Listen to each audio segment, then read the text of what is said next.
여러분 안녕하십니까? 로젠의 재정학 우리 이번 시간엔 챕터 3장 규범적 분석 도구들인데요. 지난 시간에 우리 수업 시간에 말씀드린 거 이어서요. 57페이지 보시면 후생경제학의 제일정리, 제2정리 이렇게 볼게요. 여러분 후생경제학과 관련해 가지고요. 후생경제학 1, 2정리가 있습니다. 근데 제1정리가 뭔가? 예, 그거를 먼저 한번 볼게요. 후생경제학 제1정리. 자, 우리 첫 번째 줄을 볼게요. 우리 지난 시간에 본 것처럼 파레토 효율성을 위한 필요 조건에 대해서 봤습니다. 그 앞에 보면은 어떻게 돼 있습니까? 파레토 효율성을 위한 필요 조건은 우리가 이제 필요 조건 거기 나와 있는 사과랑 거기 나와 있는 잎사귀 그거에 대해서 3-4식을 보셔야 되는 거죠. 그래서 거기 뭐라고 돼 있어? 우선 비용이 있습니다. 사과, 애플, 그리고 잎사귀에 대한 비용. 이거를 우리가 MRT라고 많이 써요. 그래서 AF, 요 순서 맞추셔야 돼요. FA가 아니라 AF입니다. 그래서 요 사과에 대한 비용을 나타내는 거죠. 얘가 거기 보시면은 두 사람이 있어요. 아담과 이브가 있는데 MRS, AF, 아담 그리고 MRS, AF, 이브 이렇게요. 그래서 우리가 이제 뭐라고 그랬냐면 여기 나와 있는 게 비용을 뜻하고요. 사과에 대한 비용을 잎사귀로 표현한 것이고 얘가 사과에 대한 어떤 편익을 나타낸다. 그렇게 보시면 돼요. 이게 바로 파레토 효율성을 위한 필요 조건이었죠. 자, 근데 다시 57페이지로 가보도록 하겠습니다. 자, 이게 필요 조건인데 주어진 경제가 파레토 효율성에 의미하는 바람직한 상태에 도달하는가 그걸 보려고 합니다. 바람직한 상태, 이 바람직하다라는 거 한번 살펴보는 것이죠. 바람직한 상태가 어떻게 되나. 네, 거기 세 번째 줄 보시면 약간의 운영 과정에서 가정이 필요하대요. 두 가지 가정을 얘기합니다. 첫 번째 하나의 가정은 자, 모든 생산자와 소비자가 완전 경쟁적으로 행동한다. 누구도 시장 지배력이 없다. 그러니까 시장에서 결정된 가격을 받아들이는 거야. 그래서 시장 지배력이 없어. 이렇게요. 없어. 네, 이게 이제 첫 번째 가정이고요. 두 번째는요. 모든 시장에 대해서, 모든 재화에 대해서 시장이 존재한다. 시장이 없으면 아예 얘기 자체가 안 되잖아. 그래서 시장이 존재한다. 네, 요 두 가지 기본적인 가정을 가지고 얘기를 진행하려고 합니다. 오케이? 네, 이렇게 보시고요. 자, 후생경제학 제1정리란 이러한 가정 하에서 이런 가정이 성립했을 때 파레토 효율적인 자원 배분이 발생한다는 점을 보이고 있다. 이렇게 되면 저절로 파레토 효율적이 된다는 거예요. 즉, 다시 정리할게요. 후생경제학의 제1정리는 자, 제1정리는 자, 거기 다시 보시죠.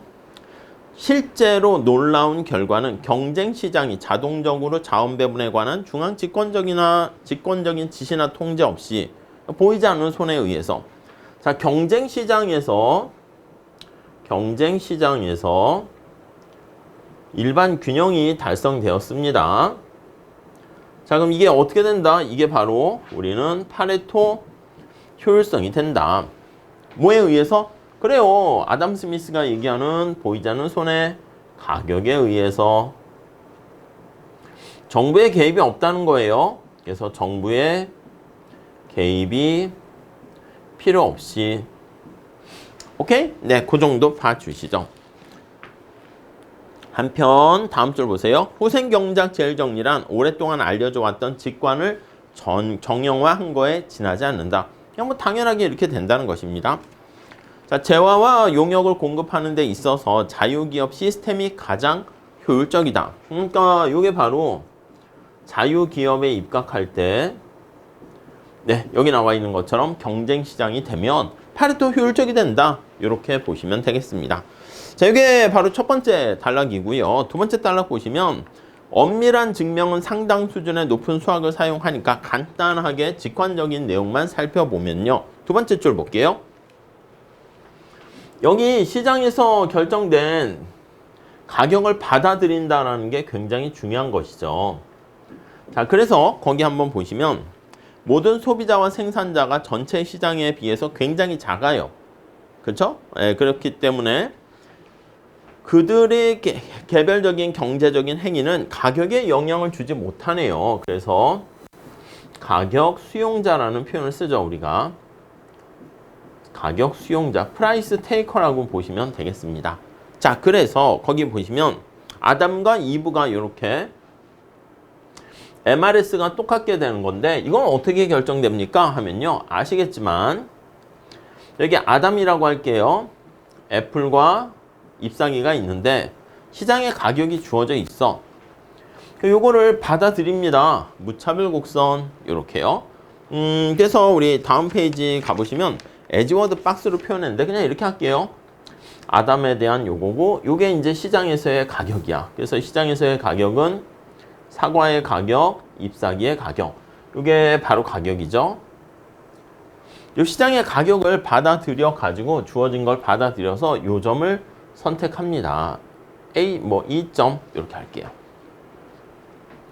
자, 2부도 마찬가지야. 2부라는 요 친구도 여기 보시면 A, F 이렇게 있는데 시장에서의 가격을 받아들여 가지고 무차별 곡선이 접하는 점을 찾게 됩니다. 네, 그래서 여기는 뭐 G라고 할게요. 이렇게. 자, 얘가 똑같이 요거야, 요걸 뜻합니다. 요거. 자, 그러면 다시 정리를 한번 해볼게. 그럼 둘이 직접 만나가지고 여기 나와 있는 요 조건이 성립하는 게 아니라 저 시장 위에 요 보이지 않는 손의 역할을 하는 가격이 있습니다.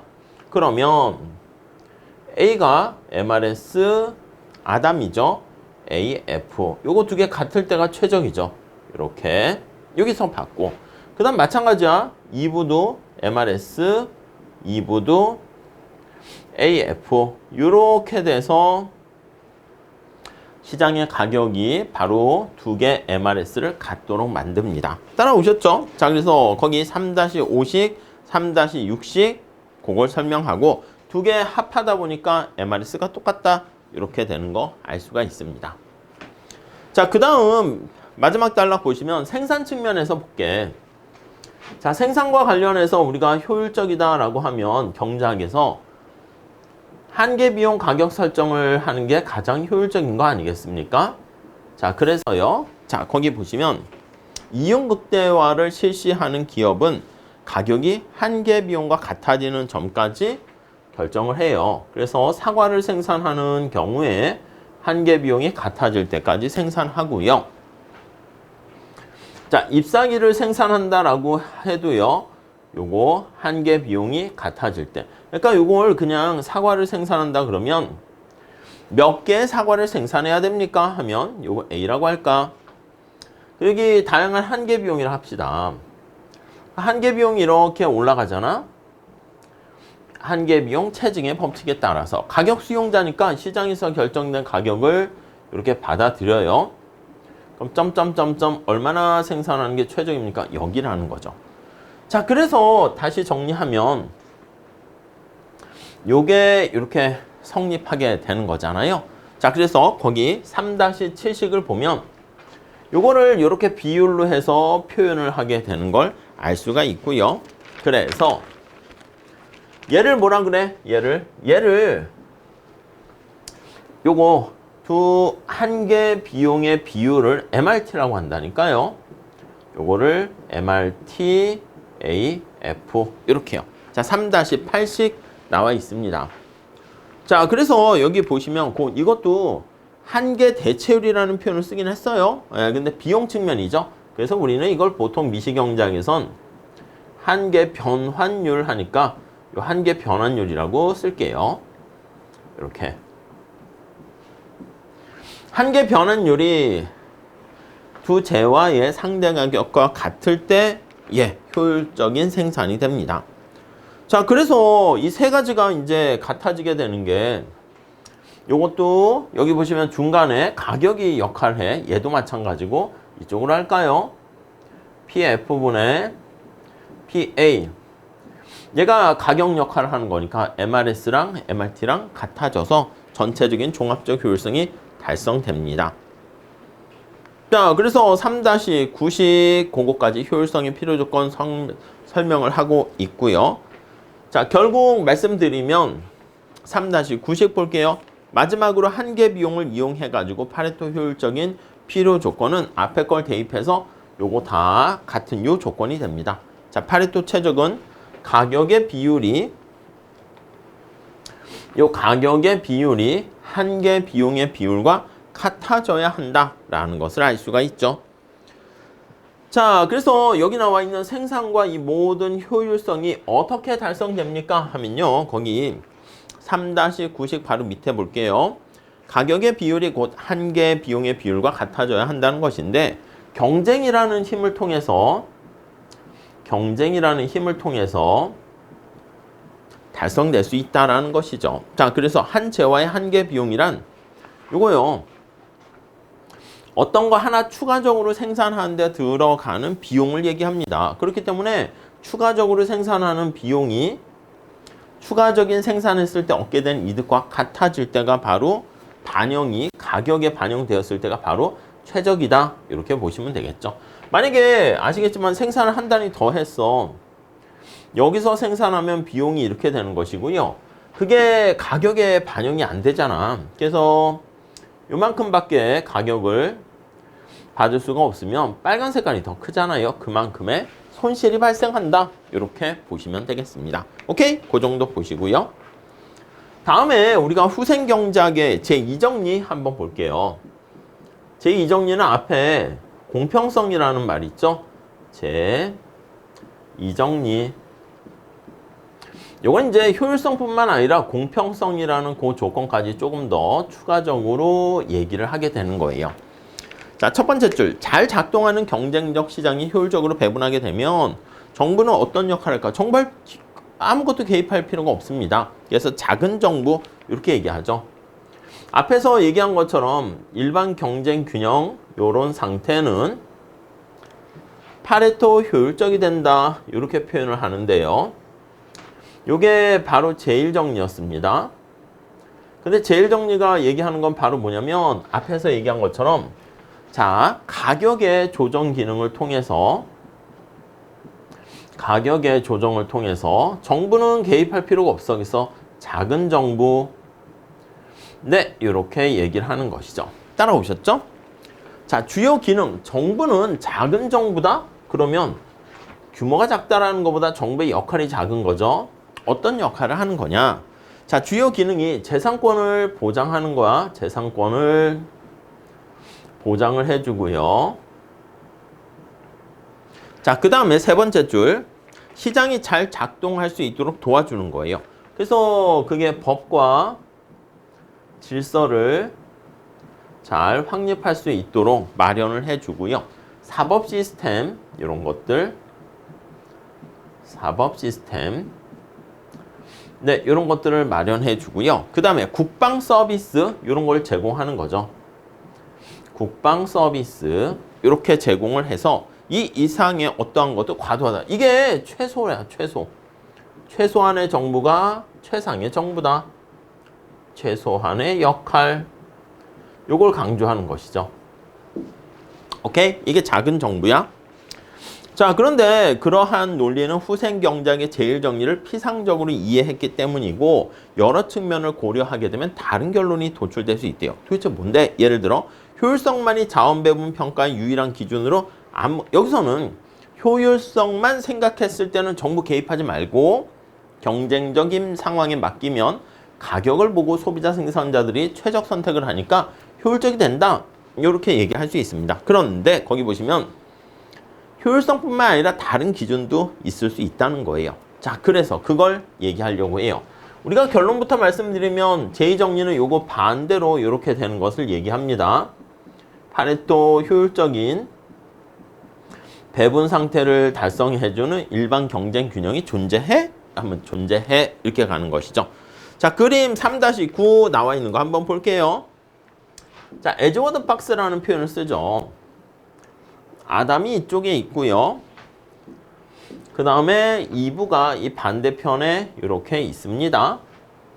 그래서 여기가 이브, 여기가 아담 이렇게 할게요. 원래 이제 오리진 아담 이렇게 쓰면 좋은데 너무 복잡해져서 이렇게 했습니다. 자, 이렇게 돼 있고 이제 수평축이 뭐냐면 사과 되겠고요. 여기가 잎사귀 이렇게 옷 이렇게 돼 있습니다. 음식과 옷 이렇게 보시면 되겠죠. 자, 거기서 계약 곡선이 MM 곡선이 있습니다. 자, 이 MM 곡선이 있어요. 이걸 우리가 이제 계약 곡선 이렇게 얘기하죠. 그래서 앞에서 얘기했던 효율성이 달성된 MRS가 같아지는 그런 점들을 얘기합니다. 따라오셨죠? 자, MM 곡선을 다시 그렸는데 왼쪽 하단에 있는 점 P5와 중앙에 있는 점 Q를 비교해 보자. 자, 그래서 여기 보시면 이 점이 있어. P5고요. 중앙에 있는 점이 여기가 Q야. Q점. 이렇게 돼 있습니다. 오케이? 자, 이렇게 되어 있는데 아니, P5 점은 파레토 효율적입니다. 그치? 얘는 바로 어떻게 되냐면 계약곡선 상에 있으니까 효율적이야. 효율적.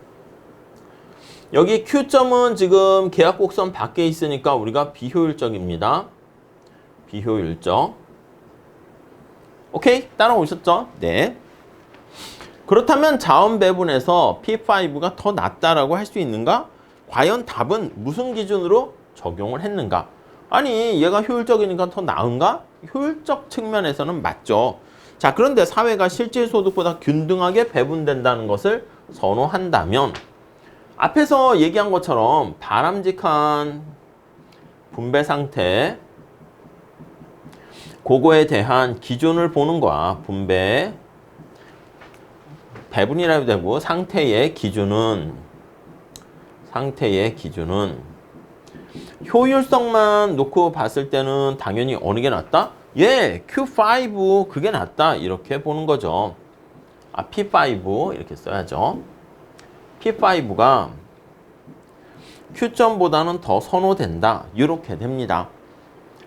자, 그런데 여기 나와 있는 것처럼 아니 바람직하다라는 게 여기 나와 있는 것처럼 효율성만 가지고 할 수 있는 게 아니라 자, 세상의 사람들이 거기 보니까 균등하게 배분되는 것을 선호하는 거야. 균등하게 배분되는 것을 기준으로 삼는다라고 하면 그러면 Q점이 좀 더 균등하게 논아가진 것 아니겠습니까? 그래서 P5보다는 Q가 더 낫다. 이렇게 볼 수가 있는 거죠. 오케이? 자, 그래서 어떤 걸 기준으로 하느냐에 따라서 결과가 달라질 수 있습니다. 자, 그리고 재미난 게 반면 사회가 분배 문제에 관심이 없다 하면은 아담보다 이브에 대해서 관심을 보인다면 아니 그러면 당연히 또 P5가 Q보다 더 선호될 수도 있을 것이고요. 자, 지금 얘기하는 건 뭐냐면 바람직하다라는 거 안에 효율성은 하나의 요소로 들어갈 수 있는데 기준으로 들어갈 수 있는데 이게 전부 다는 아니다라는 것이죠. 그래서 효율성 그 자체가 자원 배분점들을 평가하는 데는 충분하진 않다. 꼭 필요하다고 할 수 있는데 아 이게 바람직하다라는 거에 충분 조건까지 충족하는 것은 아니다. 이렇게 볼 수가 있습니다. 자, 그래서 밑에서 두 번째 줄 효용 배분의 공평성에 관한 명시적인 가치 판단이 도입이 되어야 하고요. 그것도 고려해야 된다는 거죠. 자, 그래서 다음 페이지 가볼게요. 자, 그림 3-10에서 2부의 효용이 수평선으로 측정되고 여기 나와 있는 각각의 무차별 곡선 있죠? 뭐 아담에 대한 이렇게 무차별 곡선은 이렇게 있고 그리고 2부에 대한 무차별 곡선도 이렇게 있습니다. 각각의 점들에 해당하는 그거를 이렇게 직접 효용으로 표현하려고 해요. 자, 거기에 한번 그림을 보시면 효용 가는 곡선 이렇게 나와 있어요. 자, 그래서 수평축이 바로 2부의 효용이야. 유틸리티 2부의 효용으로 했네. 2부의 효용. 유틸리티 아담의 효용 이렇게 표현을 했습니다. 자, 그래서 효용 함수가 이런 식으로 뭐 꼬불꼬불해서 표현되어 있는데 Q점에 해당하는 게 여기야. 이렇게 물결 표시를 했지만 그냥 Q라고 쓸게요. P3, P5. P5면 여기 보시면 아담의 효용은 작네. P3는 여기잖아요. P3. 그래서 P3가 되면 여기가 되고요. P5가 되면 여기가 됩니다. 뭐 같이 이렇게 매칭시킬 수 있으시겠죠? 자, 그래서 각각의 저기 효용 가는 곡선을 두 사람의 효용에 직접 나타내게 되는 것을 효용 가능 곡선 이렇게 보시면 되겠습니다. 오케이? 자, 거기 볼게요. 두 번째 줄. 유유곡선은 계약곡선으로부터 유도한 효용. 이 계약곡선을 두 사람의 효용 평면에 나타낸 것이죠. 효용 평면에 그림으로 도해했습니다. 오케이? 네, 이렇게 보시면 되겠고. 자, 그래서 거기 세 번째 줄. 이 곡선은 다른 한 개인의 효용을 고정시켰을 때 A, 아담의 효용을 고정시켰을 때 2부의 효용은 어디까지 가냐? 여기까지 갈 수 없는 거야. 요건 낭비고. 그래서 여기까지 갈 수 있다. 최대한. 그걸 뜻합니다. 그래서 다른 사람의 효용이 주어졌을 때 또 다른 사람의 효용의 최대점을 나타내는, 여기서 최대 효용을 나타내고 있고요. 이 계약곡선 밖에 이렇게 나가게 되면 비효율적이죠. 그래서 여기 Q점은 그 안쪽에 들어간 걸로 그려 있습니다. 자, 두 번째 단락 볼게요. 효용 가는 곡선상에 또는 그 아래에 위치한 모든 점들은 선택할 수 있는데 비효율적이고요. 이 바깥쪽은 지금 현재 상태에서는 요런 점이요. 도달이 불가능한 점이다 라고 보시면 되겠습니다. 오케이? 이 에즈워드 박스가 더 커져야 되는 거죠. 그래서 요 점은 도달이 불가. 이렇게 보시면 되겠죠. 자, 세 번째 줄 볼게요. 자, 아담과 이브 간의 매우 다른 실질 소득의 분배를 의미하는데 어떤 점이 최적이냐? 여기 많은 점들이 있잖아. 그래서 우리는 사회 전체적인 측면에서 최적의 선택점을 찾아보려고 합니다. 어떤 점이 최적이게 이걸 보려고 해요. 그게 바로 사회 후생 함수, 그게 필요합니다. 자, 사회 후생 함수, 네, 요게 필요한 거죠. 자, 소셜 웰페어 펑션 해가지고요. 보통 이렇게 소셜 웰페어 펑션 이렇게 많이 약자로 씁니다. 사회 후생 함수는 아담과 이브 간의 바람직한 상대적 배분에 대한 사회적인 시각을 갖고 있어요. 어떤 게 바람직한 배분인가 라는 말 그대로 사회적인 어떤 시각 입장에서 봤을 때, 사회적인 측면에서 봤을 때 바람직한 배분, 이게 무엇일까? 요거를 얘기하는 거야. 가치 판단이 들어가는 거죠. 자, 다음과 같은 방식으로 생각을 해본대요. 한 개인의, 다음 페이지 볼게요. 후생이 그 사람의 소비하는 재화의 양에 의존한다고 얘기하듯이, 우리 효용함수 할 때 두 재화의 소비량에 따라서 효용이 영향을 미치잖아요. 그래서 마찬가지로 사회 전체적인 후생은, 자, 그냥 W로 있어요. 소셜 웰페어. 이거는 각각 구성원들의 효용에 의존한다. 펑션 해가지고요. 아담의 효용, 그리고 이브의 효용, 이렇게 보시면 되겠죠. 자, 두 사람이 우리나라에 이렇게 살고 있어요. 아담이 살고 있고 이브가 살고 있고, 각각의 효용 수준을 합해서 집계해서 나타나는 게 사회후생 함수, 이렇게 보시면 되겠죠. 자, 당연히 아담의 효용이 증가할수록 사회후생은 증가하고 2부의 효용이 증가할수록 사회후생이 증가한다. 이렇게 보시면 될 것 같고요. 자, 다음 물론 사회가 이들의 선호를 명시적으로 표현하는지에 대해서는 언급하지 않았는데 어떤 조건 하에서 사회 구성원들이 각자의 효용에 대해서 어떤 순서를 매길지 거기에 대해서 동의하지 않을 수도 있고요. 그런 경우에는 사회후생함수가 존재하지 않을 수 있네요. 그러니까 우리가 각각의 사람들에 대한 어떤 의견을 표명하고 등등등 할 때는 이렇게 매끄럽게 되는데 이건 이제 나중에 뭐 LO의 불가능성 정리 뭐 이런 식으로 보시면 되겠습니다. 불가능성 정리 뭐 이런 거랑 비슷하게 아예 존재하지 않을 수도 있네. 이렇게 보시면 되겠죠. 자, 그래서 여기에 이런 문제 없이 사회후생함수는 존재하냐? 라고 했을 때 존재해. 이렇게 얘기를 할게요. 존재 안 해. 이렇게 얘기할 텐데 LO의 불가능성 정리에 따르면 근데 여기서는 그냥 이렇게 LO의 불가능성 정리 요거 논의는 하지 않고 당연히 존재한다 얘기하고 시작할 거라는 것이죠. 자, 세 번째 단락. 한 개인의 재화에 대해서 효용함수로부터 여러 개의 무차별 곡선을 그려낼 수가 있는데요. 자, 각각의 무차별 곡선 형태 3-12 가보시면 요거를 무차별 곡선으로 표현해 소셜 인디퍼런스 커브로 이렇게 3차원으로 돼 있는 효용함수를 2차원으로 다운시키는 거죠. 자, 그래서 효용함수 우리 이거 다 아실 거야. 그래서 뭐 정해지긴 하는데 거기 보시면 여기다가 2부의 효용을 놨고요. 아담의 효용을 놨어. 그래서 사회후생 함수를 이렇게 표현했을 때 사회후생의 크기를 나타내는 게 사회 무차별 곡선인데 자, 어디로 갈수록 효용이 증가한다? 이쪽으로 갈수록 효용이 증가한다. 이렇게 보시면 되겠습니다. 오케이? 이해 가시죠? 자, 그 정도 정리하시고요. 자, 다시 앞으로 가서 마지막 단락 볼게요. 자, 사회 무차별 곡선과 효용 가는 곡선이 함께 그려져 있는 3-12 그래프를 볼게요. 자, 그래서 여기다 정리를 하게 되면 앞에서 얘기한 것처럼 2부의 효용이 있고 아담의 효용이 있고 거기 보시면 이런 식으로 모양이 좀 이렇게 돼 있네. 얘가 효용 가능 곡선 이렇게 얘기했습니다. 그래서 유틸리티, 파서빌리티, 커브 이렇게요.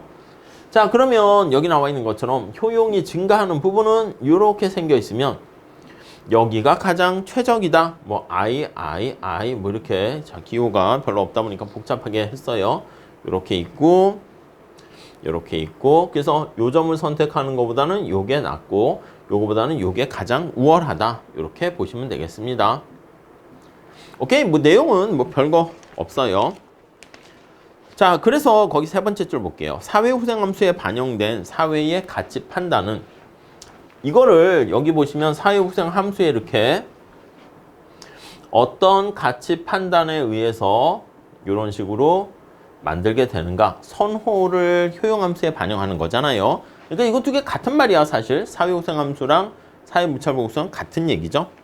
자, 그런데 실제 소득에 보다 균등한 배분을 선호하도록 지금 여기 보시면 약간 균등한 배분이 훨씬 더 효용이 높죠. 선호하도록 뭐 약간 평등주의라는 표현을 쓰죠. 예, 그렇게 볼 수가 있겠습니다. 자, 여기서 여기 I 3개 있는 점이 이들 중 어느 것보다 선호되고 이 점은요. 사회 여기 보시면 효용 곡선 요게 이제 효율성을 나타내고요. 그리고 사회 무차별 곡선 이게 약간 공평성을 나타낸다. 이렇게 보시면 되겠습니다. 지금 이제 효용함수가 가치 판단을 반영해서 골고루 소비하는 그걸 나타내는 걸로 했죠. 그러니까 둘 다 충족하는 거야. 자, 그래서 밑에서 두 번째 후생 경작의 제일 정리에 따르면 경쟁 시스템이 잘 작동되면은 자원 배분은 사회 효용 가능 곡선상의 어느 한 점이 되고 효율적이 된다는 거죠. 자, 근데 이런 점이 사회 후생을 극대화하는 게 아닐 수 있어. 지금 얘기한 것처럼 여기 요 점은 효율적이지만 요점은 효율적이지만 사회 무차별 곡선 시각으로 봤을 때 바람직하지 않죠. 효율적이나 공평하진 않습니다. 공평성 측면에서 부족해요. 공평성 측면에서 아쉬움이 있다. 부족함이 있다. 이렇게 정리를 하시면 되겠습니다. 자, 여기서 61페이지 첫 번째 줄, 어떤 한 경제가 파레토 효율적인 자원 배분을 달성했다 하더라도 공평한 효용의 배분을 달성하기 위해서는 정부 개입이 필요할 수도 있다. 그래서 요 측면에서 정부 개입이 필요할 여지가 있다. 그래서 정부 개입이 여지가 있다. 이렇게 보시면 되겠습니다. 자, 근데 세 번째 줄, 정부가 후생 극대화점을 찾기 위해서 근데 시장에 직접 개입해야 되는가? 자, 빈곤층이 소비하고 있는 재화의 가격 한도를 설정하는 등 가격에 영향을 줘서 개입을 해야 되는가? 그건 아니라는 거죠. 자, 답은 그건 아니다. 후생경제 제2정리에 따랐을 때는 요거요, 정부가 적절하게 개입을 해가지고요, 앞에서 얘기한 것처럼 이런 공평성 측면을 고려할 수 있다는 것이죠.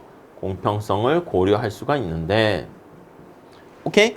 자, 그랬을 때 초기 부존 자원을 적절히 선택한 다음에 자유롭게 거래할 수 있도록 해야 되는 거야. 그래서 여기 보시면 P5점이 효율적이긴 한데 아담이 너무 적은 효용을 갖고 있잖아. 그랬을 때 가격 규제를 하는 게 아니라 뭔가 재분배를 하기 위해서 정부가 이쪽으로 가서 좀 더 나은 상태로 갈 수 있는데, 거기 나와 있는 것처럼 시장을 망가뜨리면 안 된다. 이렇게 보시면 되겠습니다. 그래서 다음 페이지 가볼게요. 자, 그래서 정부가 어떻게 개입을 하는데 라고 하면은요, 네, 이렇게 정리하시죠. 후생경제학 제2정리에 따른 정부의 시장의 개입, 어떻게 개입하는 게 바람직한데 라고 보면은 첫 번째 줄, 소득을 적절히 재분배한 다음에 더 이상 간섭하지 않고 시장이 작동될 수 있도록 효용 가는 곡선의 어떠한 점이라도 시장에 의해서 달성할 수 있다. 아니, 우리 앞에서 말씀드린 요 에즈워드 박스가 이렇게 있습니다. 요게 계약 곡선이야. 지금이 요 점이라 할게요. 그래서 여기가 P5야. 그럼 정부가 개입을 했을 때 여기 어딘가로 가려고 하면 여기 뭐 여기다 이렇게 툭 던져주는 거죠. 던져주면 우리가 얘기하는 것처럼 시장의 가격이라는 게 존재한다니까. 여기 쿵 떨어지게 되면 이 가격을 통해서 이렇게 금방 갈 수가 있는 거야. 얘는 앞에서 얘기한 것처럼 가격 비율 이렇게 보시면 되겠죠. 자, 그 얘기가 거기 있어요. 자, 그걸 이제 비유적으로 표현하거든. 그래서 다시 정부가 적절한 재분배를 하고 시장을 망가뜨리면 안 됩니다. 그래서 거기 보시면 더 이상 재분배한 다음에 간섭은 안 하는 거야. 간섭이 없이 시장의 조정 능력을 믿어야 돼요. 시장의 조정, 가격 조정 기능에 의해서 여기 나와 있는 것처럼 이런 식으로 다시 효율적인 상태로 갈 수 있도록 만들어주는 것이죠. 오케이. 그래서 효율적인 상태로 다시금 갈 수 있다. 이렇게 보시면 되겠습니다. 자, 그거는요, 우리가 재미난 표현이 있습니다. 자, 팀 하포드라는 학자가 제2정리를 100m 달리기에 비유했습니다. 그 비유 한번 잘 봐주시죠. 도대체 이게 뭐야? 자, 만약에 여러분의 목표가 선수 모두가 100m 선을 다 같이 통과하는 게 목표라고 하면은 가장 빠르게 달리는 첫 번째 주자에게 천천히 달리라고 요구하고 모든 선수들이 같이 손잡고 100m 선을 지나가게 되면 그렇게 하는 게 제일 좋은 거야. 그러니까 이제 목표가 뭐냐면, 야, 모두가 함께 100m 달리기 선을 같이 통과하는 게 좋지 않겠어? 자, 손잡고 기록 같은 거 신경 쓰지 말고 다 같이 우리 함께 사는 세상이야. 이렇게 되면 그렇게 하는 게 제일 좋지. 근데 문제는 그러면 효율성이 떨어지잖아. 자, 그렇기 때문에 재능의 낭비가 발생합니다. 그래서 목표가 여기 보시면 손잡고 동시에 꼬린, 이거는 어떻게 되냐면 낭비, 비효율성이 생기게 되는 것이죠. 그럼 어떻게 하는 건데요? 예, 거기 나와 있는 것처럼 이거 대신에 각자의 출발점을 앞으로 또는 뒤로 옮겨 놓을 수 있는 거야. 100m 달리기를 하는데 여기서부터 해서 여기까지가 골 이렇게 됩니다. 골인.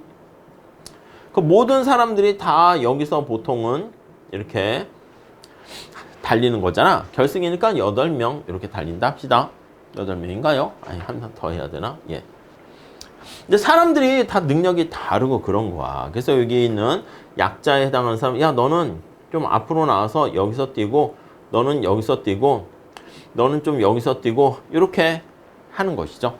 너는 그냥 여기서 뛰고, 너도 여기서 뛰고, 너도 좀 여기서 뛰고, 여기서 뛰고, 너는 좀 여기서 뛰고, 이렇게요.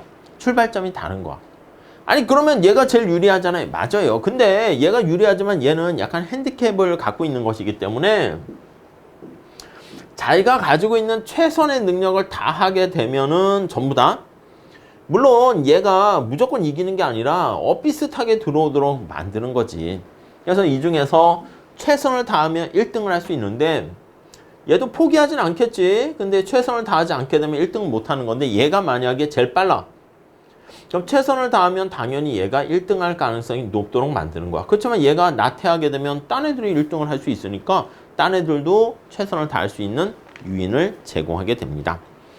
자, 그런 방식으로 하게 되면 모두가 최선을 다해서, 그러니까 요거 하는 것보다는 지금 여기 하는 것은 출발점을 좀 다르게 설정을 하는 거야. 출발점을 좀 다르게 설정을 해가지고요.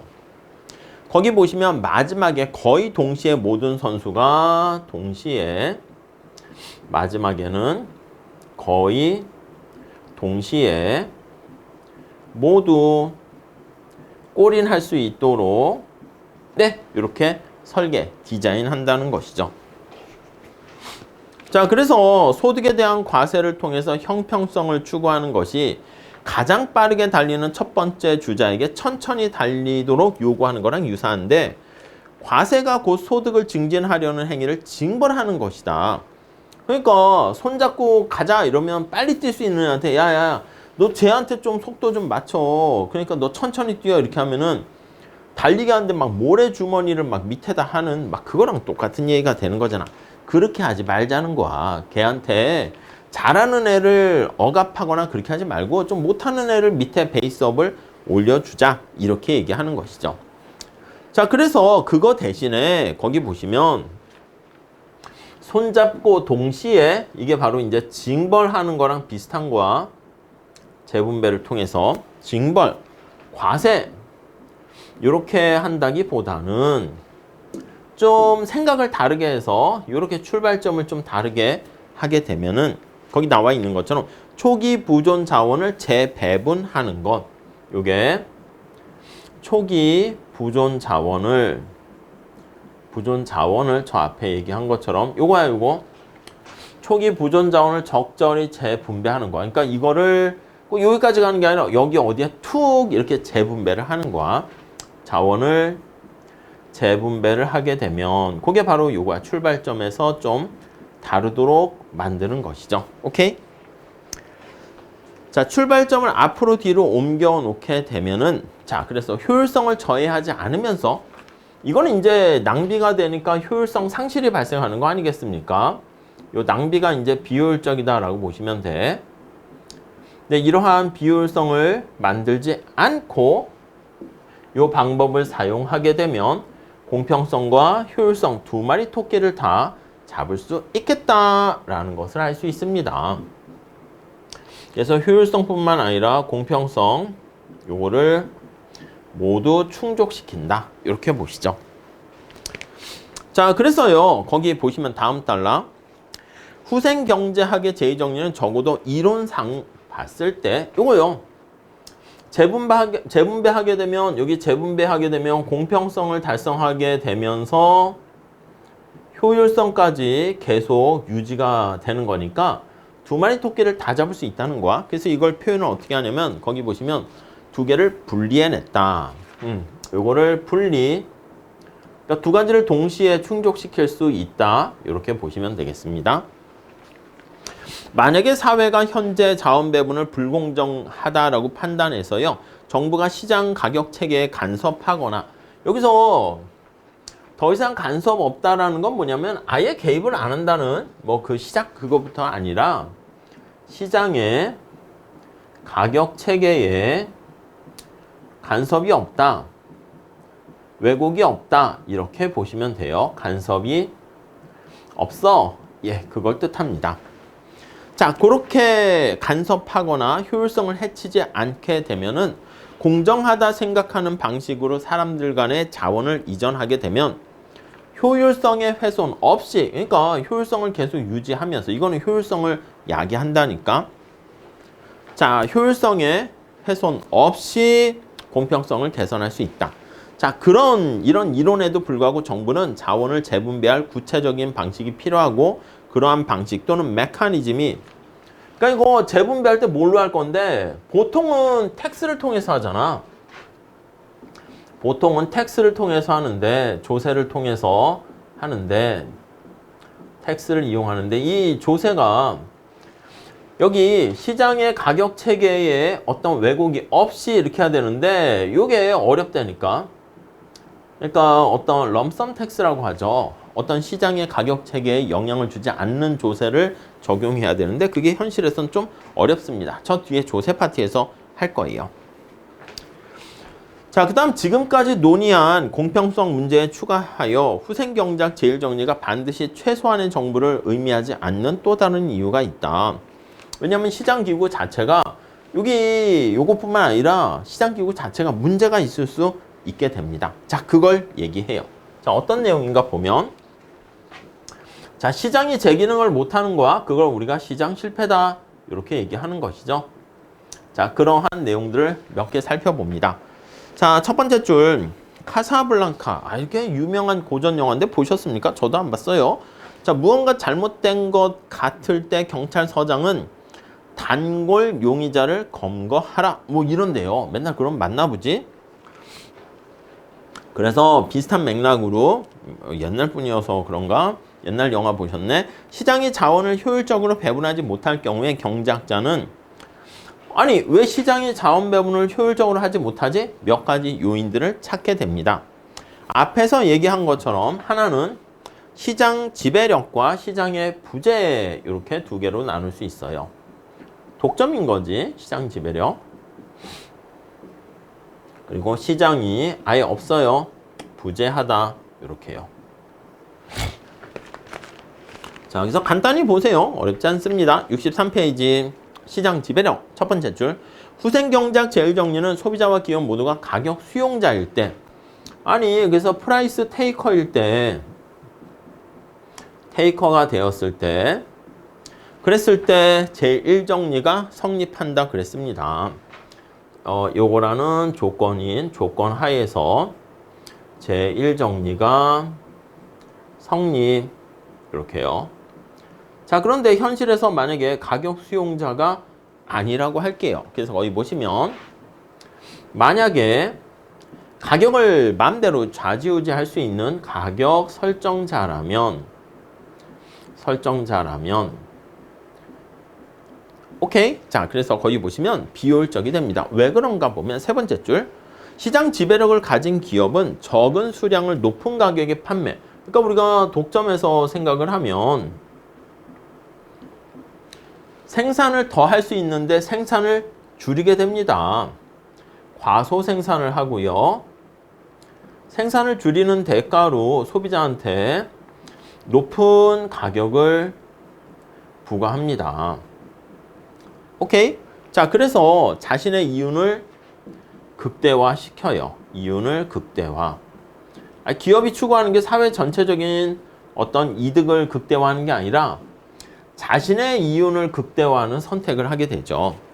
자, 여기서 거기 보시면 이 경우 재화는 사회적으로 최적인 양보다 적게 생산되며 가격은 한계 비용보다 높아져요. 그래서 원래는 이 가격이 한계 비용과 비교를 하는데 이렇게 MC라고 써야죠. 요 MC가 이렇게 각각에 대한 한계 비용의 비율인데 요게 가격이 더 높아지게 되는 그런 상황이 발생합니다. 자, 여기서 파레토 효율적인 조건이 위배가 되죠. 자, 그래서 어떤 경우 이렇게 되는데 라고 하면요. 첫 번째 거기 나와 있듯이 독점, 이런 경우 나와 있고요. 자, 독점 시장에서는 공급자가 단 하나만 존재하고요. 다른 또 기업이 진입하지 못합니다. 아니면 독점은 또 너무 극단적인 거고 가격 설정자에는 또 과점, 이것도 있겠죠. 그래서 독과점 이렇게 표현합니다. 자, 과점 산업의 기업들도 한계 비용보다 더 높은 가격을 판매할 수 있고요. 마지막으로 차별화된 물건을 생산해서 약간 독점적 경쟁도 있어요. 독경. 얘는 이제 차별화를 통해 가지고 그 일부 영역에서 독점력, 가격 설정 능력을 갖게 되는 것이죠. 자, 개별 기업들이 일정 수준의 시장 지배력을 갖고 있는 그런 독점적 경쟁, 조깅화를 생산하는 기업은 많지만 나이키, 아디다스 등등등, 리복, 서로 다른 재화로 여러분 차별화라는 의미가 뭐야? 그치? 서로 다른 재화로 같은 운동화인데 야 이건 급이 달라 이렇게 얘기하잖아. 그래서 다른 재화로 같은 재화가 아닙니다. 재화로 사람들이 차별화 느끼는 거니까 인식한다 이렇게 보시면 되겠죠.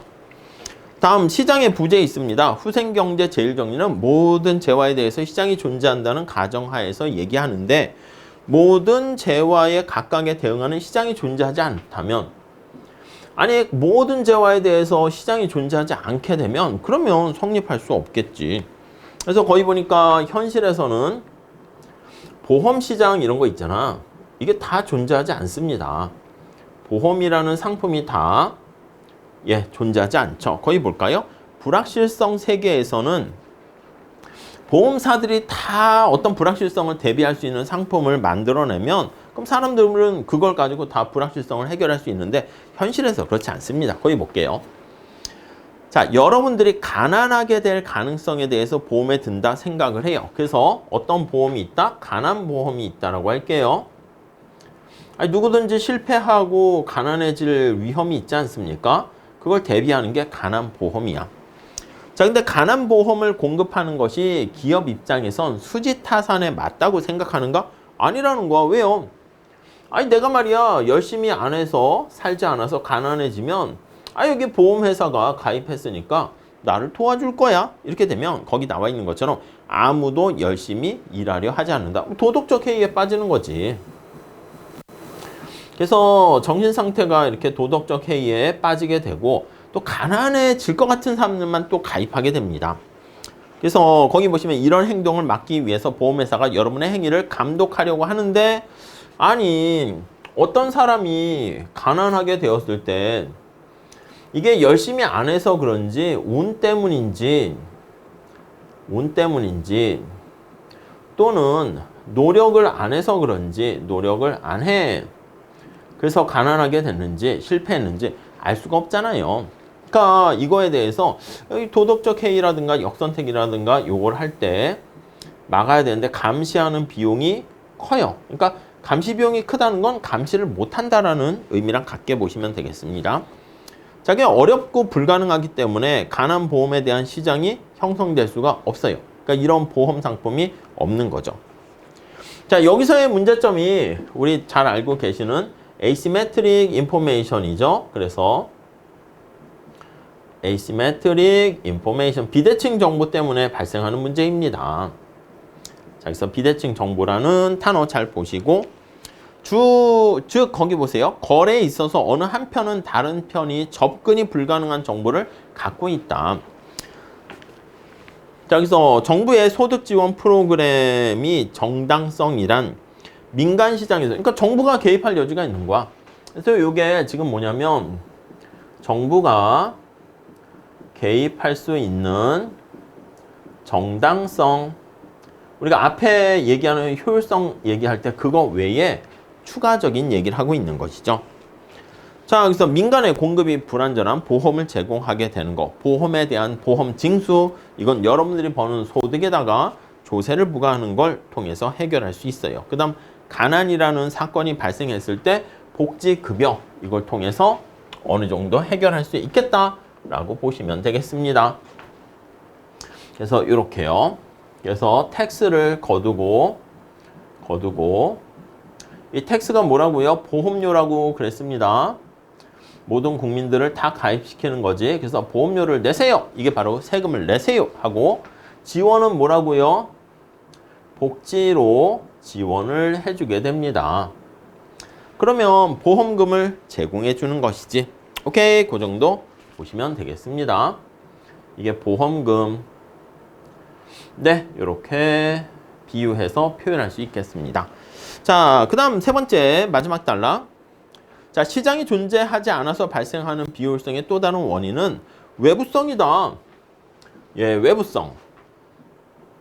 외부성은 뭐예요? externality 이렇게 나와 있는데, 아니 어떤 당사자가 아닌 제3자에게 거기 보시면 시장을 통하지 않고, 여러분 이 외부라는 게 externality잖아. 뭐의 외부냐 하면은 이게 시장 테두리 밖이다 이 뜻입니다.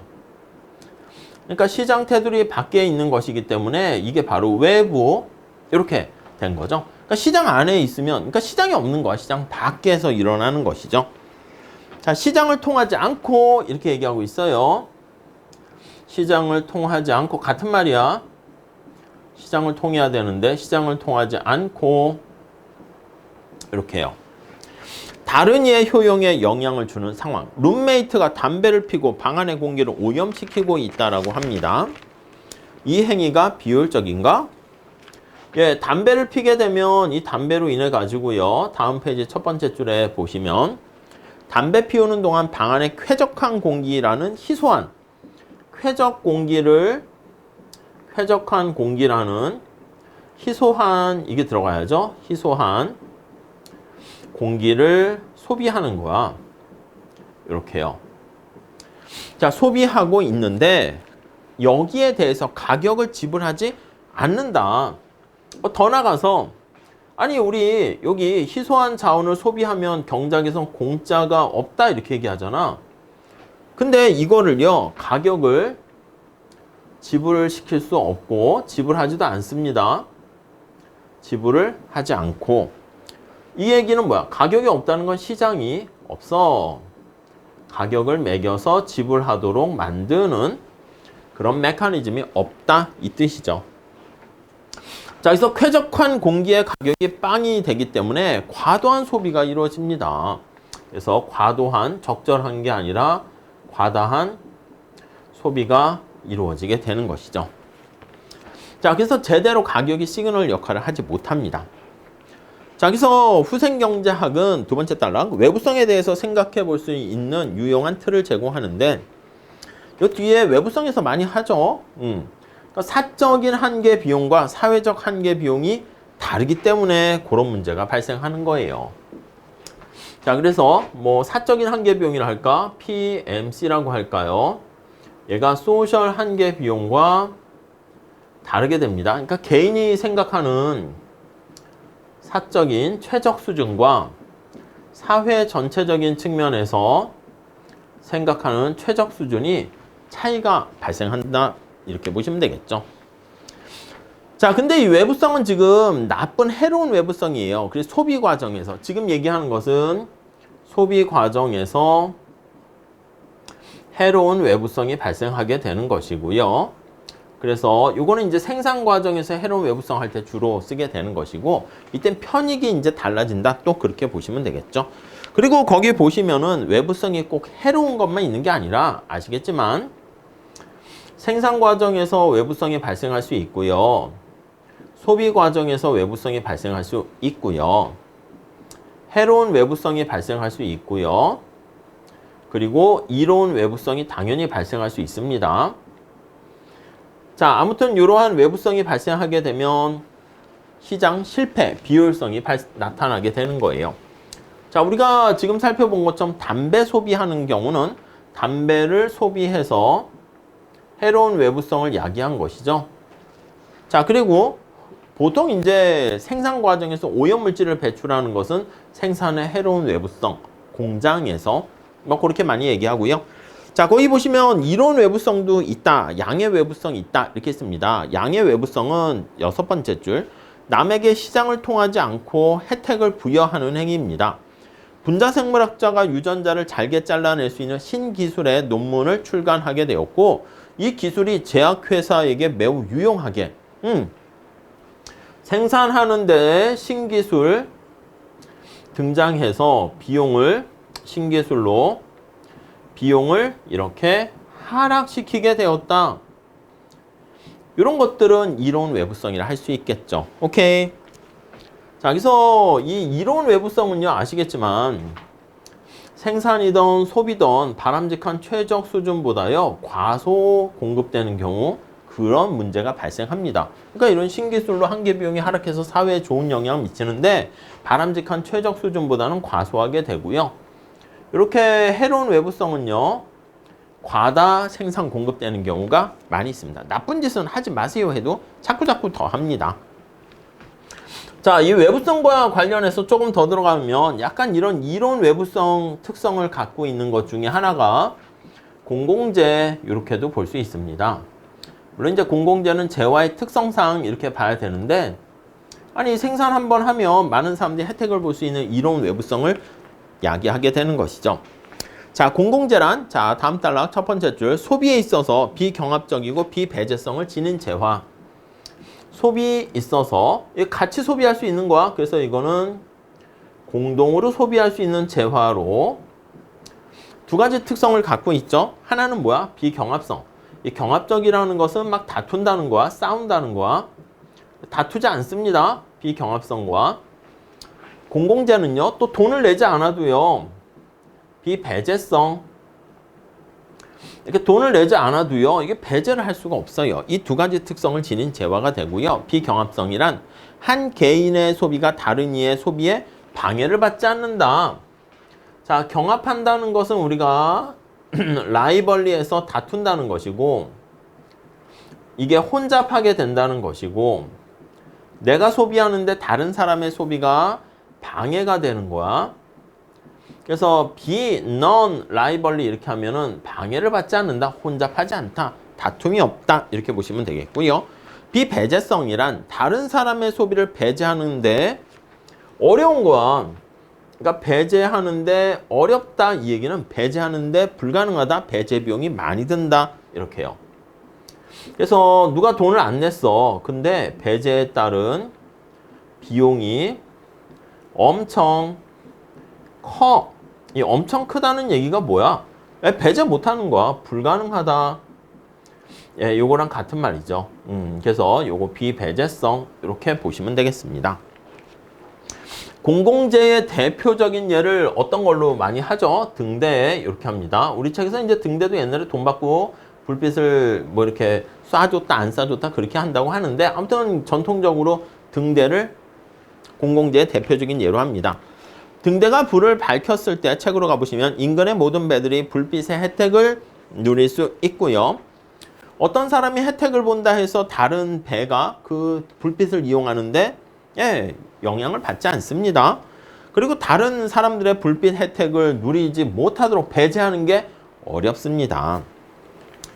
사람들은 공공재가 얼마나 유용한지에 대한 선호를 표출하지 않을 유인이 있다. 지금 이러한 특성들을 가지고 있기 때문에 사람들은 내가 얼마나 이게 필요한지 진정한 필요성, 선호라고 하죠.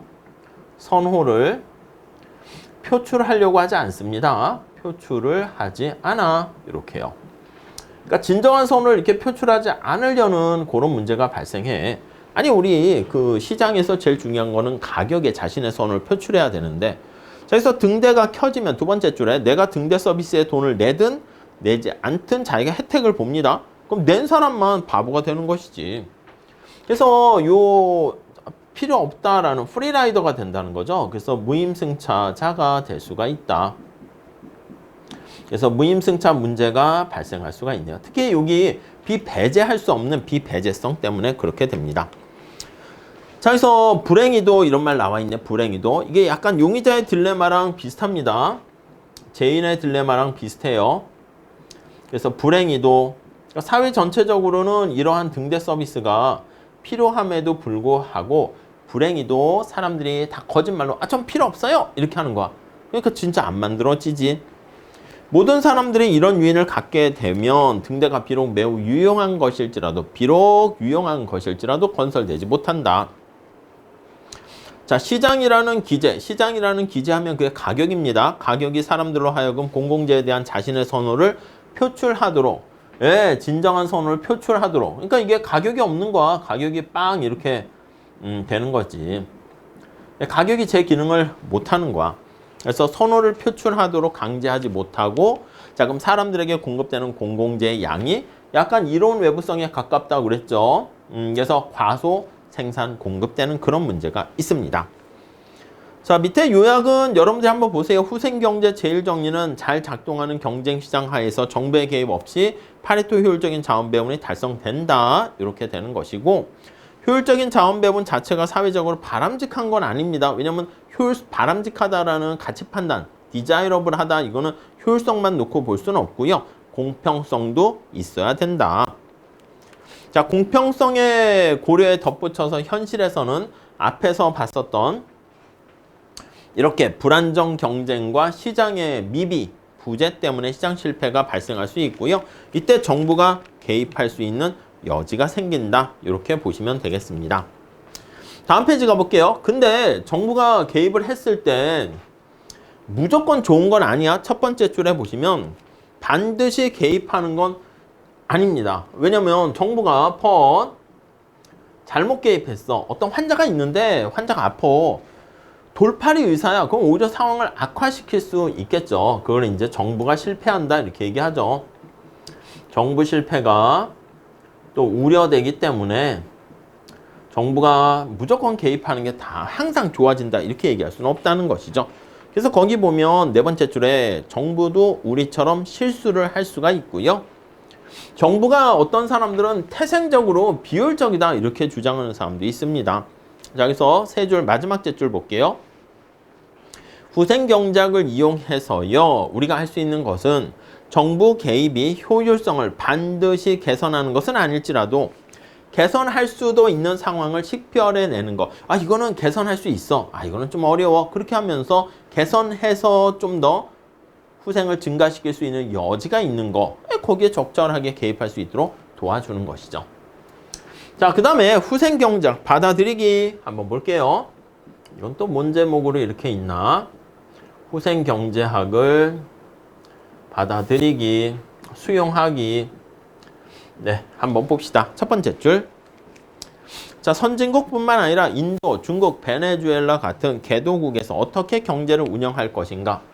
그치, 여러분. 개도국이 어떻게 하면 경제를 발전시키고 제대로 국민들의 행복을 위해서 할 것인가? 요거에 대해서 관심사가 많습니다.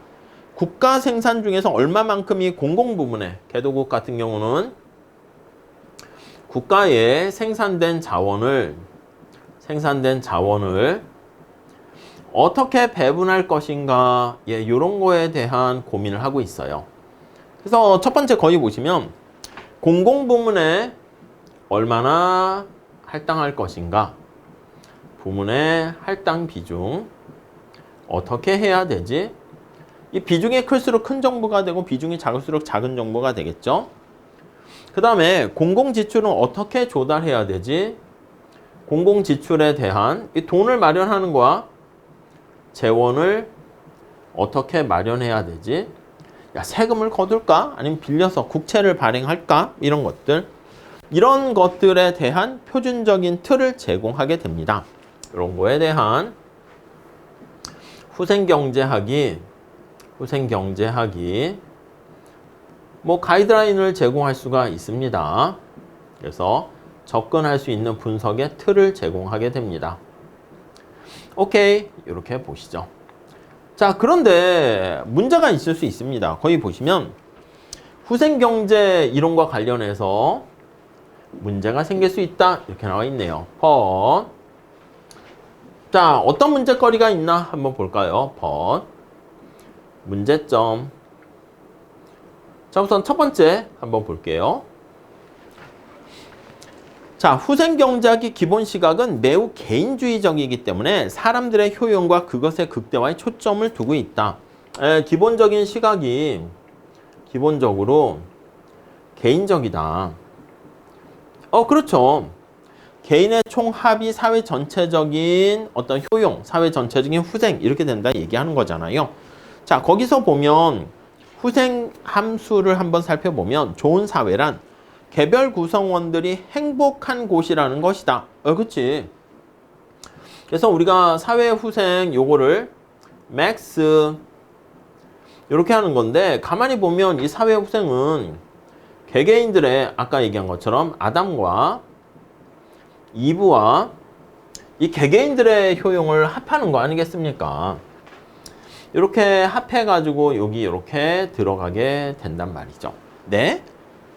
자, 1장에서 논의된 것처럼 국가의 힘을 극대화한다든지 신의 영광을 드높인다는 이 좀 약간 추상적이네. 다른 사회적 목표도 가능하지만 이와 같은 다른 목표를 가진 사람들에게는 후생경제학은 의미가 없어. 여기 후생경제학은 개개인들의 후생을 극대화시켜서 그게 사회 전체의 후생을 극대화시키는 것인데 이런 맥락에서 경제학은 당나귀에게나 필요한 것이다 라는 호메이니의 언급은 그리 놀라운 것은 아니다. 무슨 말씀인지 아시겠죠? 자, 그래서 개인적인 효용 이쪽에 초점 맞춰서 그게 사회 후생으로 가는 건데 만약에 국가 전체적인 시각으로 봤을 때 야, 개개인들의 후생을 극대화하는 게 나의 목표가 아니야. 만약에 목표가 다르다면 거기 나와 있는 신에게 영광을 돌리는 게 우리 국가의 목표다 이렇게 돼버리면 그럼 이거는 의미가 없어지지. 그래서 목표가 엄해요. 다르면 이렇게 그 정도만 할게요. 취지는 이해하실 것 같고 다음 후생경제학에서 사람들의 선호와 후생은 중심적인 역할을 한다. 맞습니다. 그래서 후생경제학에서 제일 중요한 것은 여러분이 같은 말이야. 선호라는 거 그리고 효용이라는 거 이걸 이제 나타내는 게 무차별 곡선이죠. 자, 이게 중심적인 역할을 하는데 후생경제학의 사람들은 무엇이 자신에게 만족감을 주는가 이걸 잘 알고 있다.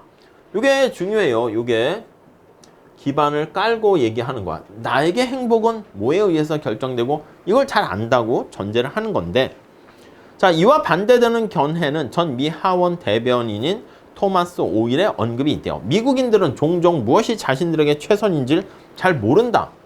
아니 그러니까 여러분들은 어떻게 해야지 행복합니까? 뭐 등등 이게 명확한 기준이 있어야 되는데 요거에 따른 선호에 대한 기준이 내가 뭘 좋아하지? 기준이 모호하면 뭔가 얘기를 더 진행할 수 없어요. 당신은 사과가 좋아요? 바나나가 좋아요? 그러면 사과가 좋다, 바나나가 좋다, 전 무차별하다 이렇게 얘기를 할 수 있어야 되는데 사과가 뭐예요? 전 한 번도 안 먹어봤는데요. 이래버리면 할 얘기가 없지. 자, 사람들의 선호가 제대로 형성되어 있지 않거나 또는 아예 선호가 없거나 선호가 부재하거나 잘 모르는 거야. 아니면 왜곡되어 있거나 왜곡 시 문제가 발생할 수 있죠. 그러니까 얘기를 더 진행할 수가 없는 거예요.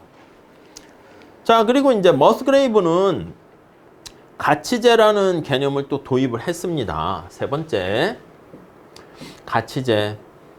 메리트라는 말을 쓰네요. 가치제.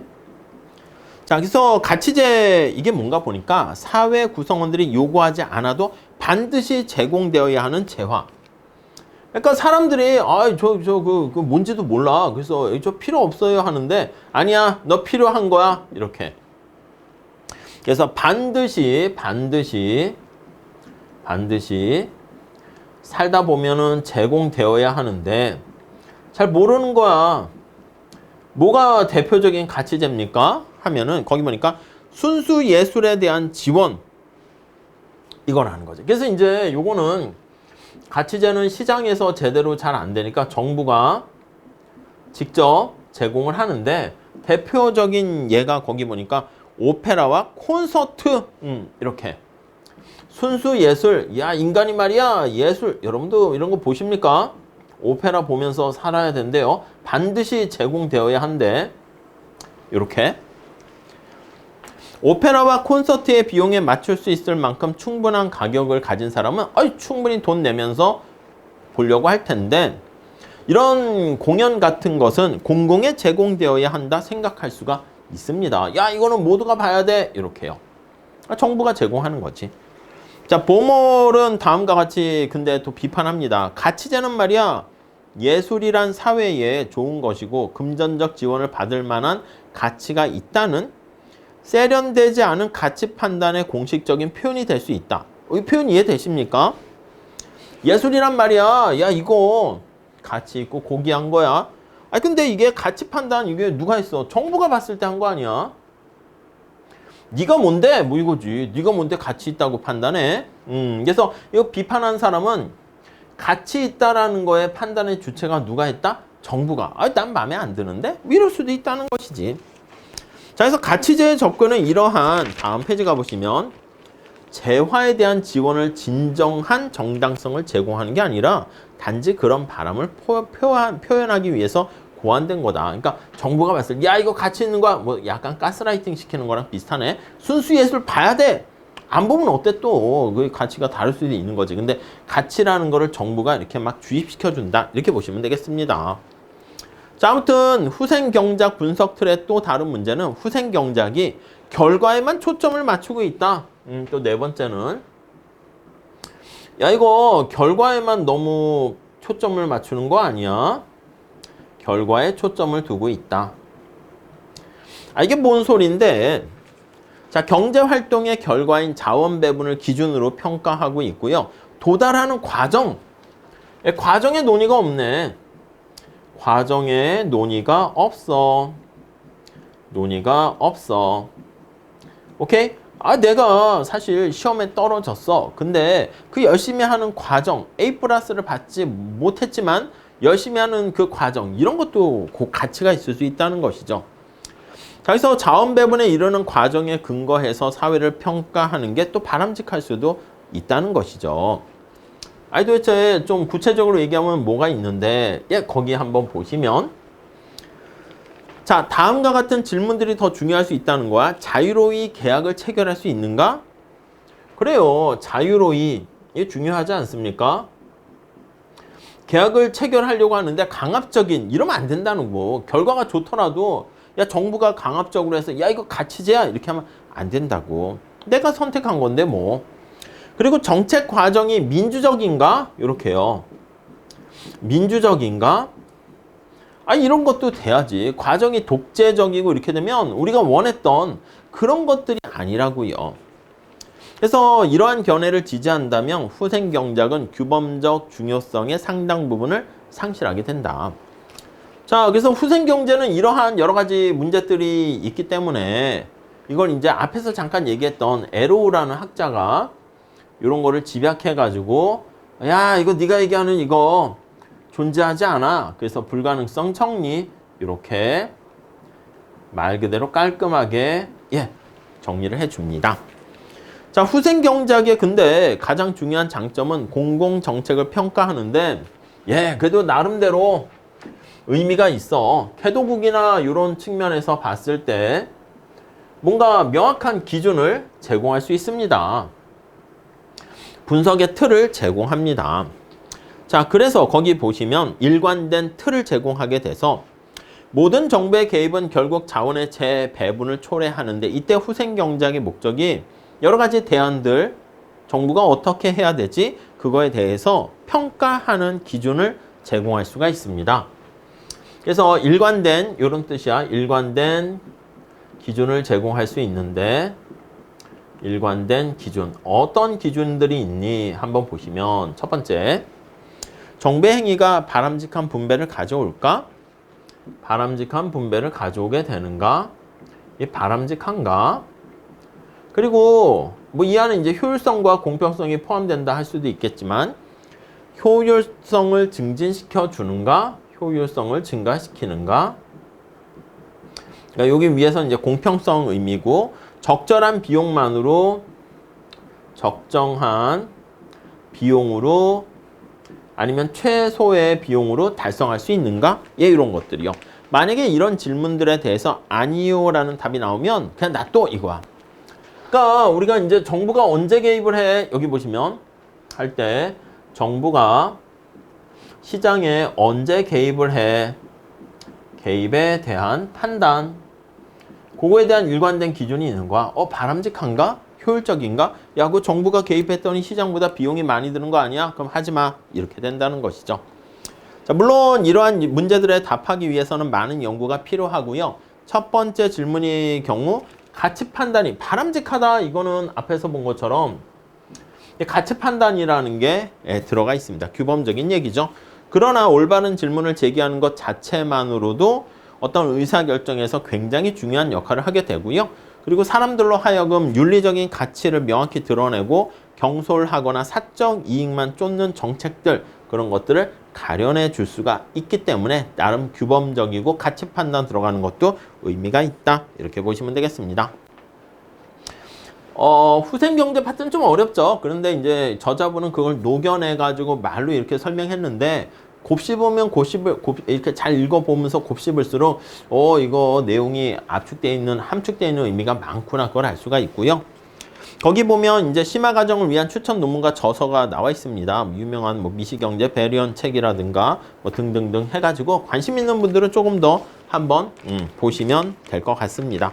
자, 지난번에 연습 문제 요거 한 번씩 풀어보세요 해가지고 선착순 지원을 받았는데 잘 준비하시고 다음 시간에 앞에 나와서 한번 설명할 수 있는 기회를 드리도록 할게요.